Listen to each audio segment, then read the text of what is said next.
Sometimes the best stories in golf aren't found on tour. You'll find them at the back of the range. And here's your host, Ben Adelberg. And thanks again for joining me here at the back of the range. I'm your host, Ben Adelberg. This is episode 43. Well, I'm headed out of town again for a couple of days to play a little golf. But before we do that, we have another great episode here at the podcast. Where am I going? Well, actually going to go play in the Florida Cup. It's a Ryder Cup style event hosted by the Florida State Golf Association, which pits top amateurs from North Florida against top amateurs from South Florida. It'll be held at the Creek Course at Hammock Dunes in Palm Coast, Florida. I'll try to do my best to post some pictures and videos while I'm up there. If you're following us on Instagram, you'll see some familiar faces from our podcast from earlier in the year. Chip Brook, Mark Dull, Scott Kennedy, Steve Carter, they're all participating in the Florida Cup. They were all previous guests on the podcast. Before we get to this week's episode, let's get some of the housekeeping stuff out of the way. As I said, we're on Instagram. We're there at the Back of the Range podcast. Don't forget, we're also on Facebook and Twitter. All the links that you need are in the show notes of this episode of the podcast. And if you want to listen to episodes featuring guests that are participating in the Florida Cup or any of our previous episodes, head on over to thebackoftherange.com. Everything you need is right there. Also, we have towels, hats, drink koozies, lots of items with our logo all over them. We want to give them away. So leave a review in Apple Podcasts, make some comments on our social media channels, and you never know, might just send something out to you. So earlier this year, we welcomed Coach Alan Bratton to the Back of the Range Golf Podcast. If that name sounds familiar, it should. He led the Oklahoma State Cowboys to a dominant performance in the national championship last year. Well, this week's guest is Laura Ianello. She's the head coach of the national champion Arizona Wildcats women's golf team.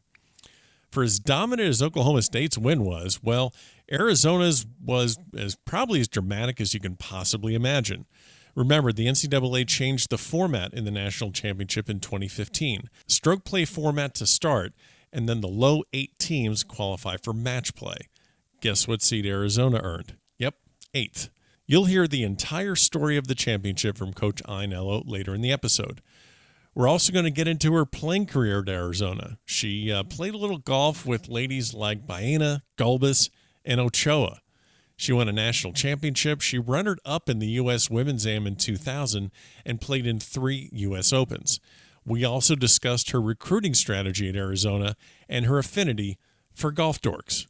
We'll explain later. So let's get started with this week's episode. Coach, you're at the Back of the Range. Thanks for joining me. Thank you so much for having me. No, not a problem. National championship coach. We had Alan Bratton on earlier this year. Now we have had both the men's and the women's national championship coach. Does it ever get old when you hear that next to your name, national championship coach? Not at all. It is what we do this for. We do this to win championships, and I finally got my first, and it feels pretty good. That's great. That's great. Well, we're going to get into the magical the crazy national championship that you guys won last year. We're going to get into that, but we always start these episodes off, try and give a little bit of background to the listeners of how our guests actually got into the game of golf. So, population 23,486, Charleston, Illinois. Tell me how you got into golf in Charleston, Illinois. It's a very small rural country town, and I'm very fortunate where I have a country club, pretty much one golf course in the area. Charleston Country Club is where I grew up, and they had a head pro who was a fantastic instructor, Mike Monsell, who's actually the head coach at Eastern Illinois University for both the men's and women's program. Oh, great! I started going out with my dad probably at the age of 5, 6, and started taking lessons at the age 9, and that was it for me. I had the bug. I loved it. So you play as a junior. You're playing in Illinois. I'm assuming you play in high school. That gets you noticed. That gets you to play at the University of Arizona. I mean, you're not only the coach now, but you have really just gone up the ranks from being a player to an assistant to the head coach in 2010. So, what was the culture shock? What was your ability to adapt from Charleston, Illinois, to a college town of Tucson, Arizona? From the moment that I knew I wanted to play professional golf and I wanted to play collegiate golf, I wanted to go to warm weather. And I don't know why I always had this infatuation with the West Coast. So of course I was wanting to go to schools like UCLA and USC or, Sure. Arizona State, all the schools too that I know and had been very successful in collegiate golf. So I don't know. I wasn't scared to go away from home. And I'm very fortunate where my freshman year at the University of Arizona, once I decided to come to the U of A, that my parents bought a little winter home and they spend the winters here, and they fell in love with Tucson, Arizona just as much as I did. So really it was just a situation where I wanted to go to a school that I knew would prep me for professional golf, and having players such as, Annika Sorenstam, Lita Lindley, Chris Johnson at the time back in, 1998 when I went to school, like those were the names you kind of knew, Sure. Marissa Baena. And so I knew that if I wanted to reach my goals of professional golf, Arizona would be a great place. And so that's why I decided at U of A. Yeah.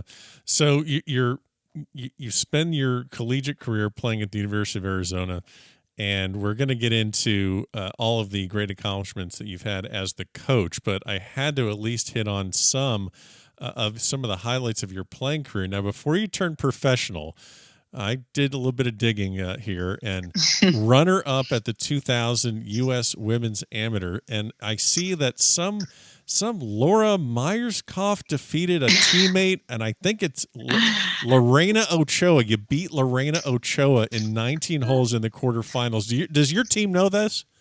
Yeah, maybe. I don't know if they do actually. Oh, you got to be kidding me! They don't know you took down Ochoa in the USAM. I mean, come on. I don't think they do. We went to 19 holes. It was intense. And the crazy thing about that match was Lorena was going to be an incoming freshman. So here I beat her at the AM, and I thought she was going to hate me. Right. But that's the coolest thing about Lorena Ochoa is she's the sweetest, most humble, kind person that you could ever meet. So she didn't hold it against me when she joined our team that fall. It's like, Laura, meet Lorena. Yeah, we've met. Yeah, I know who Laura is. Yeah, great. Yeah. So you make it to the runner-up of the U.S. Women's AM. You've played in three women's opens. You just actually mentioned that. It actually brings up a question. We're going to get to this, but you just said you had a great relationship with Lorena Ochoa even after beating her before she comes in to play on the team. When you're coaching your ladies now, how do you develop a relationship or a team culture where you want them to compete against each other? They want to get into those top 5 spots so they can travel and be a starter. So how do you get the competition going, but also teach them how to support each other no matter what? Well, one of the most important things that I've learned, I think, in the last 9 years of being a head coach is making sure that the ladies on the team know each other off the golf course, that they respect each other in other regards to their golf game, knowing that maybe one player came from a family, of Christian values, maybe one where they were Buddhist or just, and be honest with you, did you grow up at a private club? Did you practice at public courses? Just, do you have siblings? Little things just to get to know one another. Sure. Helps immensely to get these young women to respect one another, to be kind and polite to one another, to know each other besides just the golf course. Because if you only focus on the golf, it doesn't lead to a very cohesive team. Everybody, doesn't really get along. So I feel like the better you can get these young women to know more about each other and their personal lives really has always seemed to help. And that's my experience. So they're looking more as their teammates as people instead of just someone in front of them on the pecking order to get into the starting role. Yes, totally. Absolutely. Well, you've had tremendous success on the team. Now, before you got into coaching, which I'm assuming is got to be your dream job right about now, being the national champion, but before you got into coaching, you played professionally. What was your worst job that you've ever had in golf? This is your dream job. What was the worst job? We've all had those jobs. What was your worst job in golf? Well, I worked as a golf shop attendant when I was playing professionally in between the Symetra Tour and the LPGA. And I remember I worked in a golf shop and I gave lessons, kind of like an assistant pro Sure. at the Phoenician in Phoenix. And I remember hating to be in a golf shop. I remember standing around in a golf shop. I remember I wanted to be out playing or giving lessons or giving playing lessons, you name it. I just wanted to be outside, I Sure. guess. So that would probably be my worst job. But then, I was a player who I thought I wanted to play professional golf. I thought it was my dream. And then the moment that I actually made it on tour, I realized it wasn't what I wanted. The lifestyle on the LPGA Tour and Symetra Tour was very lonely, isolated. Your play pretty much represented your worth, and Right. I didn't handle that very well. And so something that I thought was my dream job, such as playing professionally, wasn't my dream job. But you learn that as you go, and coaching was a perfect fit because I understand these young women are going to have these goals to play professionally, and it's great. And I think everyone that dreams about playing professionally should really pursue that dream, but let them know that that's not their value as a person. That if they decide that they play pro and they don't love it and they don't want to do it, that does not mean that they're a less of a person, So, and to strive to do more while they are in college, if it's study business or go into pre-med, really make sure they have other avenues like I did, because I thought my whole life was going to be playing a professional golfer, Right. and I didn't. But luckily, I studied a secondary education with a coaching minor in school. It was a perfect avenue for me to go right into coaching. So that's interesting that you mentioned that, because you say how it's the perfect avenue. Can you pinpoint one moment where you realized that, okay, coaching's my thing? Was there one moment, like a connection with a player, or maybe as when you were an assistant at Arizona? Do you remember the time when it's like, okay, this is where I want to be? I mean, I just remember coming off of my student teaching, playing professionally, and being in the office talking with recruits about why coming to the University of Arizona is so special and it's such a great place. I think that's when I knew my calling. I was like, I get to help these young women, these high school prospects, choose which university they're going to go to, and I can get to help them live through me. I can tell them how wonderful my experience was at the University of Arizona and Sure. how they would also have the same experience. So it's kind of almost like a giving back, giving back to golf by helping other young women and just being at practice with the team. I just loved it from day one. Sure. Well, and you talk about recruiting. It's the Pac-12 has got to be just, I mean, that is the conference in ladies golf right now. I mean, just the Pac-12 has won the last 4 national championships since you went to match play. You have, I mean, you have, Stanford, Washington, Arizona State, those people. And then, Arizona. What is your recruiting process? What's your philosophy? Can you just briefly describe how you go after players and what your mindset is? Right. Well, to be honest with you, since we are in such a competitive atmosphere against other Pac-12 schools, Arizona is a wonderful educational institution. We're a research institution. Not many people know how great of a school we are. And so I really try to sell that. I try to sell it to my recruits that you're not going to come to U of A and just, study some ho-hum degree. You're actually going to be preparing for your future also along with professional golf. So it's, my recruiting tactic is just more so, do you want to try to pursue both dreams of earning a degree, becoming a professional golfer, or also becoming a professional in whatever avenue that you want, like business, medicine, law, architecture, engineering, so, and to be honest with you, I have to, at the level that we're at, I have to recruit the best players, hands down. Of course. You have to be the best. And so sadly, if you're not one of the best, and if you also don't have strong academics, I probably am not going to look at you as highly. But we are always competing against not just the Pac-12, but Texas, Oklahoma State, Alabama. They're also going after those top prospects. So it's insanely competitive, but that's what makes it fun. Oh, of course. And well, I'd imagine too, it makes the pool that all of you are kind of pulling out of a little bit, smaller, because there's a certain level where, like, if you can't perform on the course, I mean, I'm really sorry, but it's just, you're not going to be you're not going after those players. What are the characteristics? And, I'm around a lot of junior golfers down here in South Florida. I bump into a lot of parents by playing in Florida State Golf Association events. And, I see some of the good things, some of the things that are a little bit questionable. But what are some of the characteristics and personality traits that you look for, if you had two players side by side with the same scores and the same GPA, what are some of the characteristics and personality traits that you look for? One of my biggest things is being polite and kind. And so not just the interaction that I might have with that student athlete prospect, but how are they with their parents? How Sure. are they with their peers on the golf course? And I think, perfect example in our day and age, we as coaches have this beautiful new tool called social media. Oh boy. And so that's, and you, as coaches, we can learn a lot about a prospect through Instagram, Facebook, Twitter. Yeah. You can really kind of see through the lines of what type of person they are, And my thing that I love about a prospect more than anything is I want a player that loves the game of golf. I want fans of golf. I don't want just someone who wants to be a professional or play at the best level, but I want someone that loves golf, like loves competition, loves watching the LPGA scores, loves watching Tiger Woods win at the East Lake and talk about it in my office. I love lovers of the game. And so I really look for that on social media. And if you are, do you love the process? Do you love, I love kids that are posting their hard work with their instructors, or if they're practicing, other than maybe other social avenues. I think it's great to have a broad spectrum where they, they have fun and they have other activities, or if it's they play other sports.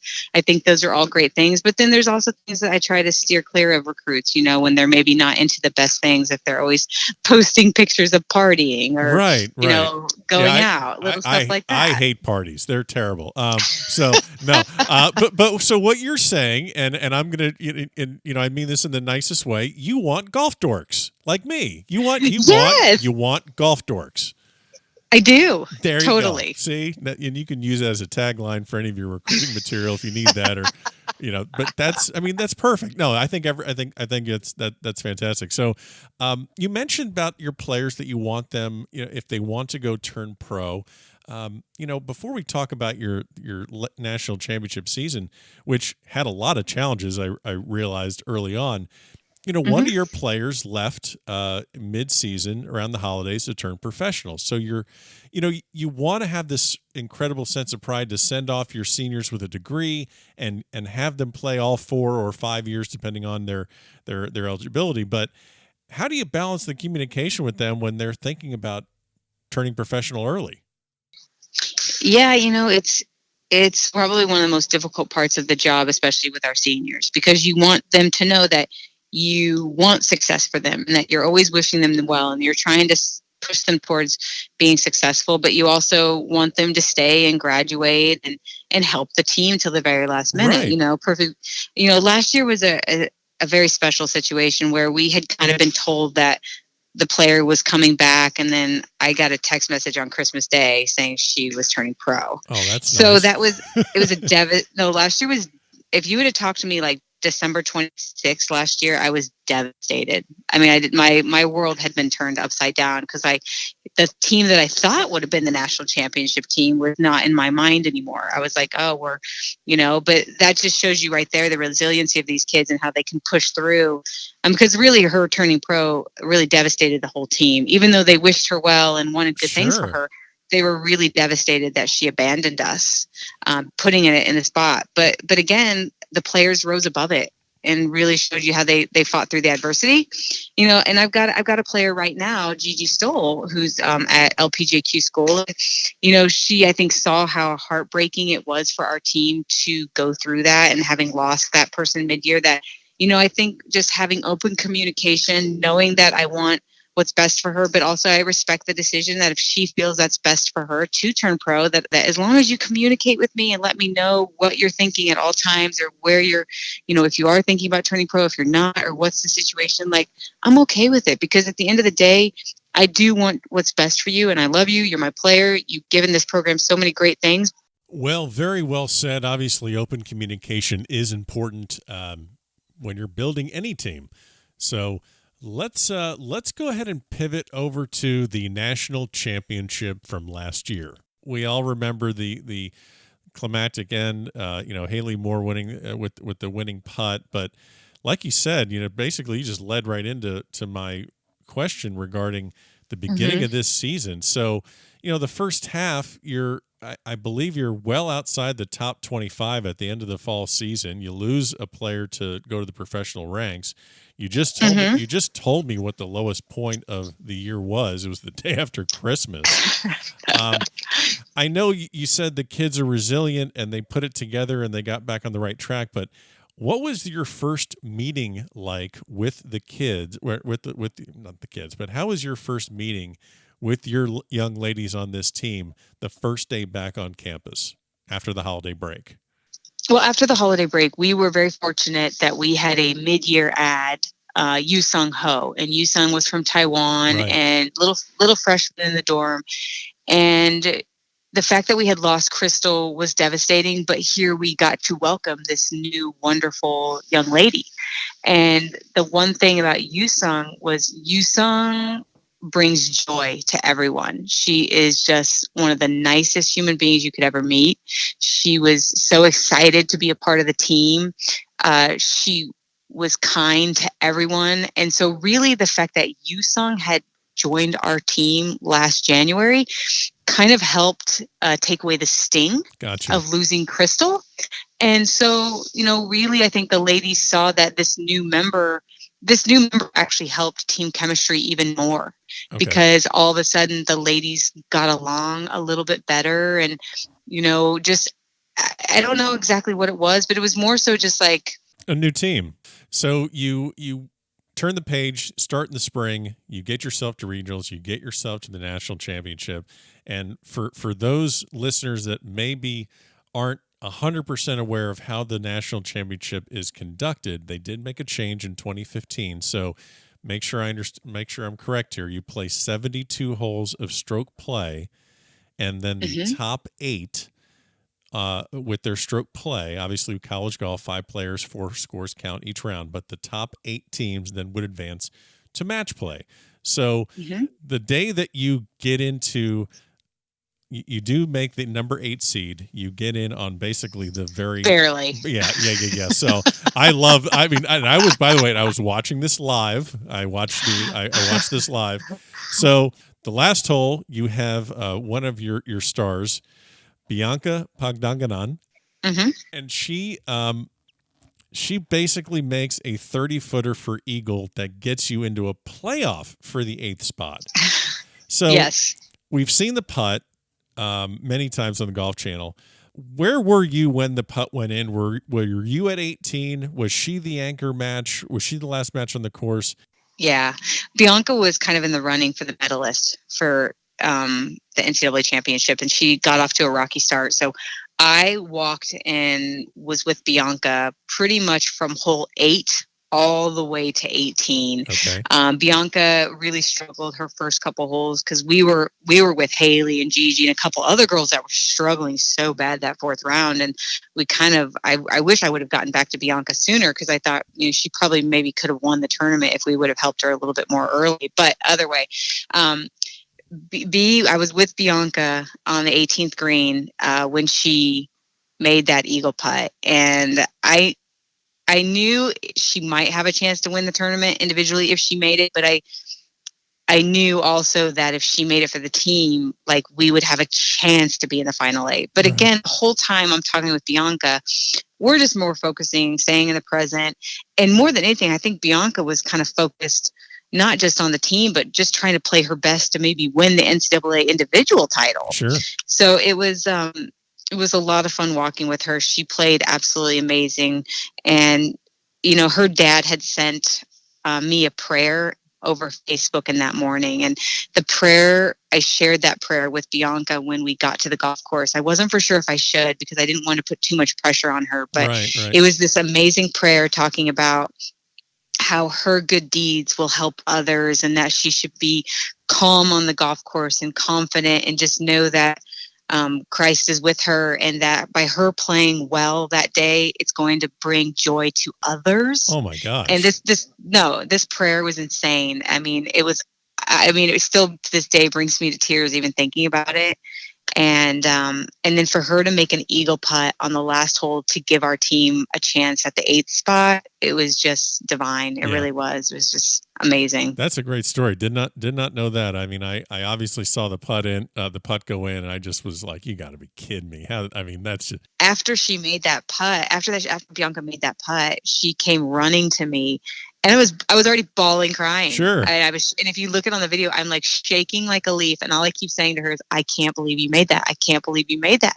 It was almost like a miracle. It was a gift. It really was. It was pretty cool. Well, and you take that gift. So, and the thing that's so wild is that you take that incredible high, and then you got to hold it together for the playoff, and you get through the playoff.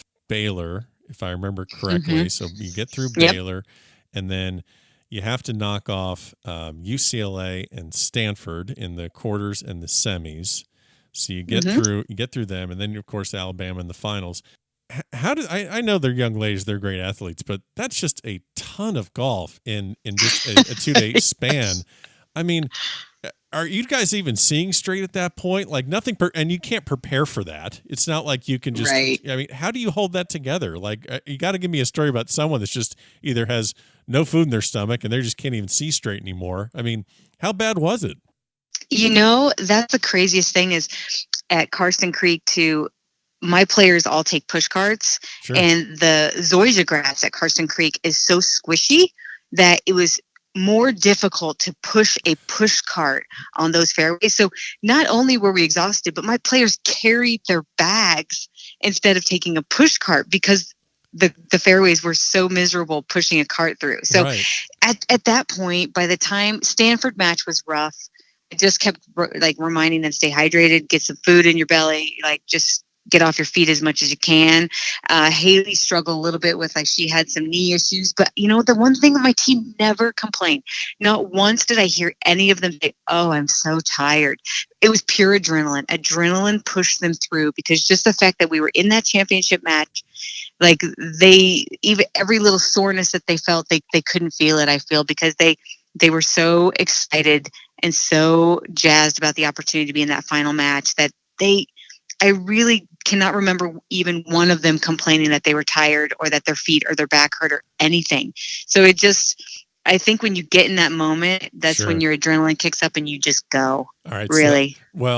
So we're going to get back to a couple things there, but you said that they were flying on pure adrenaline all the way through. After you win and you got to get on a flight home, how bad was everyone beat up on the flight back?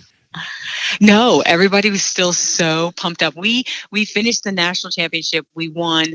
All of us stayed up in the lobby at the hotel, watching the replay on TV.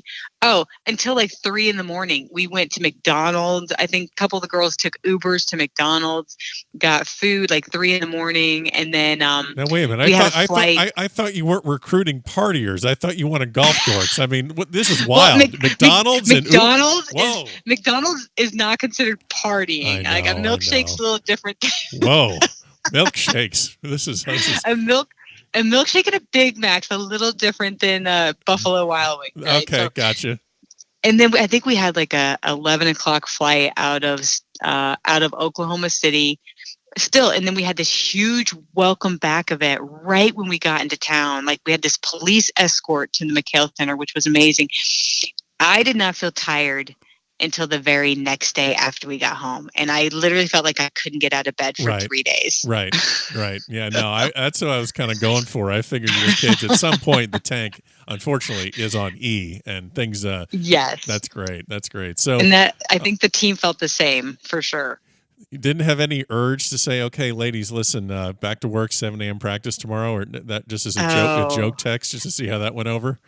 Oh, they had nothing left. They're done. They were dead. Yes. That's great. So you win the national championship. I wanted to hit on one other thing during the tournament. I remember watching your then assistant coach, Coach Derek Radley, who now is the head coach at Oregon, walking with Haley the pretty much the whole way on the back nine, if I remember correctly. What is it that a coach can do at that point? Because that's a pretty unique situation where you have a coach. You don't see Nick Saban out there running the offense with his quarterback, but you're right there next to your player. What are the things that you're able to do as a coach during the tournament in that moment? Well, a glorified caddy. Put it in that Okay. respect. Like really, Haley's very special, and Haley, as you saw from the telecast, gets very emotional out on the golf course. And as coaches, we've known that for the 3 years that we've had her. So I was with Sandra up ahead, finishing out that match, and so Coach D was back with Haley, and I. That's another thing that was so special about our coaching staff. We trusted one another. We knew each other. We're going to do the best for our players. So not 1 minute did I ever, worry that Haley wasn't in good hands back with Coach D, because he was the best. Right. And really, just more so reminding them to deep breaths, take a drink of water, visualize the shot you want to see, where like talk out shots, everything that a caddy would do. Talk about the yardages, like how far do you want to carry, front number, pin, back number, ridge, all that kind of stuff. Just literally, Coach D was her caddy that couldn't push the bag. Got it. Okay. Speaking of Coach D, now this is a unique situation here. I follow professional sports. You rarely see like a New York Yankee being traded to the Red Sox. You don't see normally like a Jets or a Giants player being traded to the Philadelphia Eagles. But you lost, or your assistant coach, Coach D, goes basically in conference to Oregon. Great for him. I'm sure you're thrilled, but are you thrilled that he's in Oregon? Wouldn't it be better if he was over at Texas A&M or Georgia or something? I mean, you can't be thrilled about this, can you? It's a situation where of course, I would prefer if he's not in the Pac-12, but something you also might not know is Coach Derek got the Oregon job this summer, and then Coach Justin Silverstein, who was my assistant before Derek, got USC. So now I have two former assistants. Yeah, I have two former assistants that are head coaches in the Pac-12. So but you know what? As a golf coach, having an assistant coach that's what you want for them. You want them to get those big programs. And Coach D, actually, as not a lot of people know, he got offered the University of Texas San Antonio job the year before. So he could have jumped ship so easily a year before with me. But this is the type of guy that Coach D is, that he just loved working at University of Arizona. He loved our student athletes, and he knew we had something special at U of A. And I think he stuck it out one more year with me, because he knew that he probably, if we had another great year, he could probably get like a big time job, like a Virginia, Oregon, Wake Forest, those jobs that were open this summer. And he did just that. Well, good for him, but I'm going to have to ask him that question myself. Like, man, just staying within conference, just trying to really. I'm going to have to talk to him about that. I'm going to have to see that. I have a feeling he's using all of our same PowerPoint presentations that we used at Arizona. We probably are sending out the same mailers. I have no doubt that he's. Yeah, tell him to take the A off of his PowerPoints and replace it with a green O, or that might be a little embarrassing, I have a feeling he's probably already done that. Okay, yes. All right. Well, we'll make sure. I'm sure he is, and I wish him luck as well. And but I I saw that and I was like, wow, that's interesting. Yeah. So you just got a 5-year extension at the University of Arizona, and you're going to be there. It looks like till at the very least 2023. Mm-hmm. Coaching golf is a little bit different than other sports. When you're a college football player, maybe you make a jump to the NFL. College basketball, you make a jump to the NBA. There's really no jump on the coaching front that you can make from college golf. You've won a national championship. How do you keep yourself motivated personally with your career when you've kind of reached the top and there isn't really a professional golf job waiting for you? So like, how do you keep motivated? Well, it's this year so far, also having a new assistant, I have told a lot of people it feels like I'm a newly hired head coach. Okay. And what I mean by that is, when you're a head coach that has not won a national championship, your goal is to win a national championship. And so all of a sudden, the moment you win a national championship, your next goal is to win another. So I've never had this role where I have a little bit more pressure on me to win it again. But that's the one thing that's so great about me having played at Arizona and now coaching at Arizona. Arizona is a very special place to me. And just being here and wanting to represent the U of A in the best way that I can, I'm just going to keep doing the very best that I can to recruit the best players, to keep winning championships, to keep being a power player in the Pac-12 and in the country. So I think, most of us coaches are pretty competitive, that we won't just lay down the guard and kind of give in now that we've won. I mean, my goals are just to keep thriving, and we've got everyone back on the team that won last year. So how great for those ladies to even have the opportunity to maybe win back to back. And so that's my responsibility to make sure that they are motivated and don't just be complacent with the fact that they've already won a championship. And just keep them hungry. And to beat Oregon. I mean, come on, that's really what it comes down to. So, yes, exactly. No, I mean, I love Coach Derek. He was a brother to me, and working together for 6 years. But I've got a new assistant, Justin Bubster, who's outstanding, and I look forward to building and making new memories with him as well. Absolutely. Well, we're gonna get you out of here. We have a section at the here at the back of the range called the Quick Bucket. Really quick questions. I'm going to ask you one that I asked to Coach Alan Bratton, which I kind of you need to put together a team of University of Arizona alums to go against the team that just won the national championship for you. You can play on that team. Grab 4 other ladies. Who's on your dream team to go against Haley and Bianca and Gigi and the rest of the team? Oh, wow. Well, of course, Lorena Ochoa. Yeah. Natalie Golbis. Yeah. Annika Sorenstam. And then my very, very best friend here in Tucson, former teammate, also former tour player, Christina Baena. Yeah.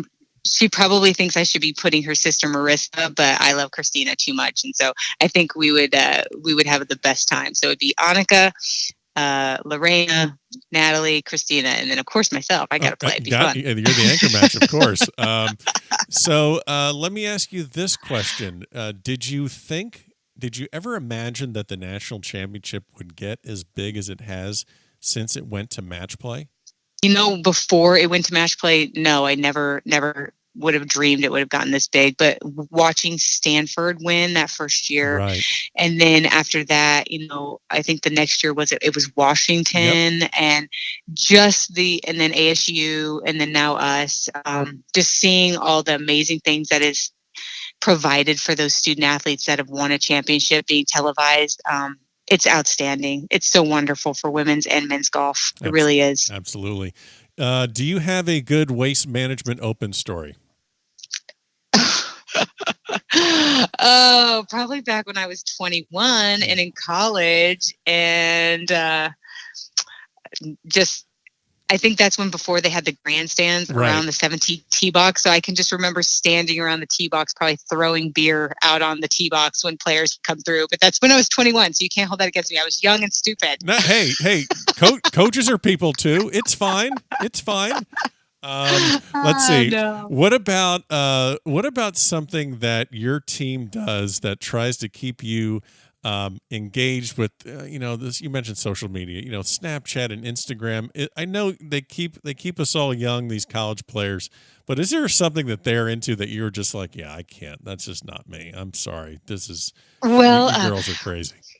I mean, I'm 38 years old, and I'm a mom of 2 small kids, and I love country music. And so one thing that they try to keep me up to date is the hip hop and the rap music. And Gigi Stoll on our team is actually an aspiring rapper. And so they just try to keep me cool with whatever new hot Drake songs out, or I don't even know anybody. Cardi B. How's it working for you? I didn't even know who Cardi B was until last year. I'm like, who's Cardi B? What's Cardi B? And so they keep me plugged in with hip new music. I can't believe I said hip, but they do their very best. And then the dance moves, whatever dance moves, Haley Moore likes to break it loose at practice, trying not to injure herself. But they do. They try to keep me cool. They try to keep me cool. Yeah, and did Gigi shave her head? Hey, she just went with it. She wanted to change up her look, and she looks awesome. And But hey, we're an eclectic group at U of A. We got Hey, we got Bianca. I mean, Gigi, the rapper. We're an awesome group. Yu Sung Ho with the glasses, and Sandra Nordos, our beautiful blonde from Norway. We're an awesome group. It's like a motley crew. I love it. It is a Benetton of golf dorks. That's awesome. Well, Coach, this has been a lot of fun. I'm really glad we got to connect. I'm sure the listeners will now be following University of Arizona and make that quest to go back to back. I'm going to put a lot of your Instagram and your Twitter handles in the show notes of the podcast, and I hope we can catch up again soon and we can talk about another national championship for you guys. Thanks, Ben. I appreciate the opportunity to talk about my program and how wonderful our student athletes are. And there you have it. Another great episode here at the Back of the Range. Thanks so much to Coach Laura Ianello from Arizona. Wish her and her ladies a lot of success the rest of the year. As always, we will be back next week for another episode here at the Back of the Range.